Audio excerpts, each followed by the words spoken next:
Good afternoon, ladies and gentlemen. Let me start by introducing myself. My name is Larry Yan, a nursing student at Tonghua College. It's a pleasure to welcome you today. The topic of today's presentation is the prevalence of obesity. My topic is very important for you because it's one of the most neglected but serious health issues in Hong Kong. The World Health Organization describes obesity as a global epidemic and one of today's more blatantly visible but neglected public health problems. I would like to start by drawing your attention to actual obesity statistics in Hong Kong. These charts show the prevalence of obesity across different age groups in Hong Kong. The red bar represents the female population while the blue one represents the male population. Let's begin with the lowest age group, which between 20 and 30. We can see that the obesity prevalence is high in the male population at about 17.5% and in female is about 6%. In the second age group, we see that the prevalence increased to about 34% in male and 15% in female. That is a sharp increase in obesity prevalence, especially among men.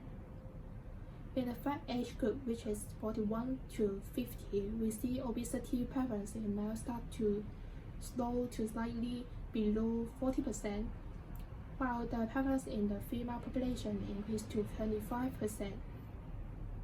I would like to draw your attention to the fourth age group, where we see some interesting change. The obesity prevalence increased to 36% in the female population, aged between 51 and 60, overtaking that of the male population, which decreased to 34%. In the bar, that is the age group between 61 and 70, we see that obesity prevalence in the female population continued to increase to 40%, while that of the men decreased to slightly below 34%.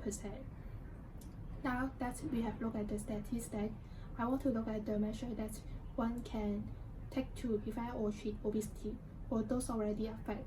On the left are the recommendations for lifestyle change, while the right side shows some medical intervention. Let's begin with the top left recommendation. Obesity has a lot to do with what we consume. Reducing intake of saturated fat and decreased consumption of sugar are some of the strategies that can be used to prevent obesity. Instead, one should increase the consumption of fruit and vegetables. The second strategy is physical activity. The level of physical activity that one can engage in depends on one's ability.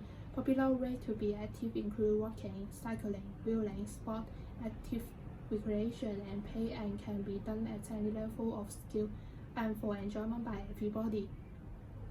Now I would like to solely focus on behavior modification, addressing willpower and emotional eating. Willpower is the ability to resist short-term temptation in order to make long-term goals. Essentially, it involves exercising self-control to resist poor eating habits such as consumption of fast food or food with saturated fat and sugar. On the other hand, emotional eating is about turning to food for comfort, stress relief, or reward ourselves. Emotional eating is using food to make yourself feel better, to feel emotionally rather than your stomach, which should be avoided to reduce the risk of obesity. Now let's look at the recommendation list on the right side. Those one require the intervention of a healthcare specialist. So if you are diagnosed with obesity, your physician could prescribe drugs such as silicone or recommend bariatric surgery such as gastric bypass. In addition, a dietitian or obesity specialist may also recommend lifestyle change similar to the one discussed on the left.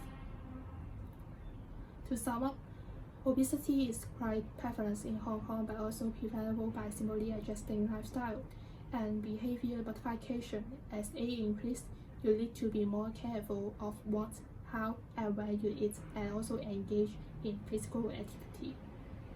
Thank you.